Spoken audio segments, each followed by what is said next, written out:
Hey everyone, how are you? Nancy Nails here with Benchmark Wealth Management, and I'm here with my business partner, Elian Levatino.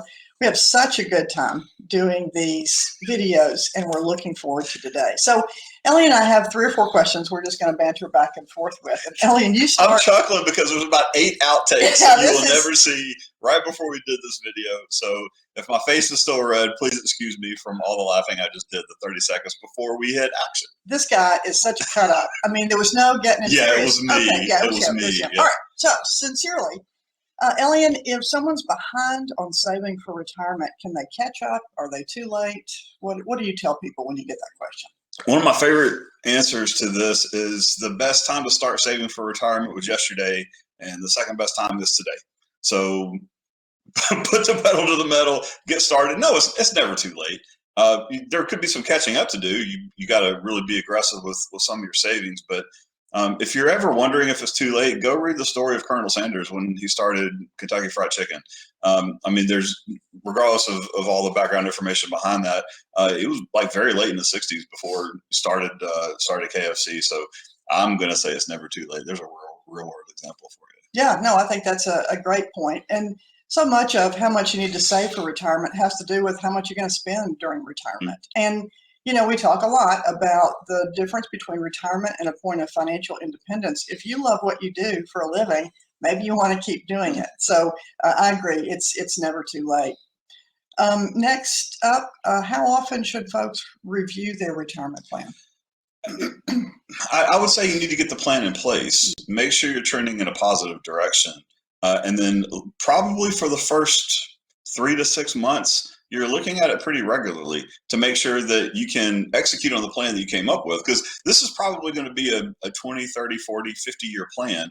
And to make sure that you're going to get off on the right foot, getting really down to the nitty gritty of the details and being able to execute it in the first few months. And then after that, it's kind of just a refresher, maybe every 6 months or every year to make sure everything's still going to plan.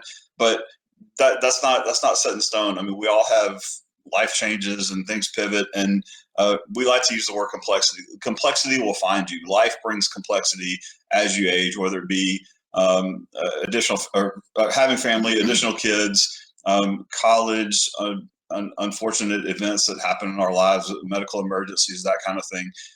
There are pivots that have to be made and adjusted for. So anytime there's a huge life event, I would say let's revisit the whole thing. Yeah, and when we say review, we mean look at it, make sure you're still on pace, determine if you need to deposit more. We don't mean change the investments every single 3-month interval, because a lot of times people are just making too many changes too frequently. Well, that leads to our next question is what mistakes should you avoid in preparing for retirement? Yeah, and I think that's one of them, making too many changes and being too emotional about it. I think that's what we get where we really help people, and that is just because it's a down market doesn't mean you should sell. In fact, you ought to stay the course, and you don't need growth from now until you retire. You need growth from now until you die. So being too conservative, those are 2 things that I can think of. What would you add? Being tripped up on the short term is probably one of the biggest things that we see is if you're watching this video right now, we're going through a down market. It's not significant. It's not a huge. This isn't a massive downturn like a technology bubble burst or the housing market burst or even COVID.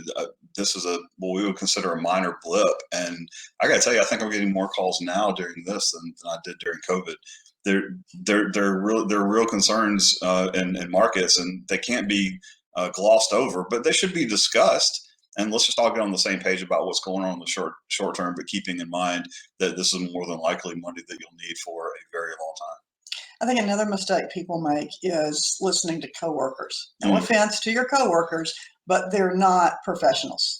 They could be doctors and lawyers and such, and you don't want to do what they're doing necessarily. It's okay to discuss it with them, but I think, again, you need to consider your specific situation before you make any changes. Or watching the news too much. Well, yeah, that too. Yeah. Well, I was thinking we didn't get calls during COVID because everyone was afraid they were going to die. They didn't really care about their money, but now it's picked up because everyone's okay. But I do think that's another great point. Yeah. Anything else you'd add to that? No, that puts a wrap on the retirement financial foundations for this month. Be sure to join us next, where I don't remember who's hosting for the month, but they will be a rock star and you will absolutely enjoy it. So Absolutely. we'll see you next month. Thanks for being with us. Bye.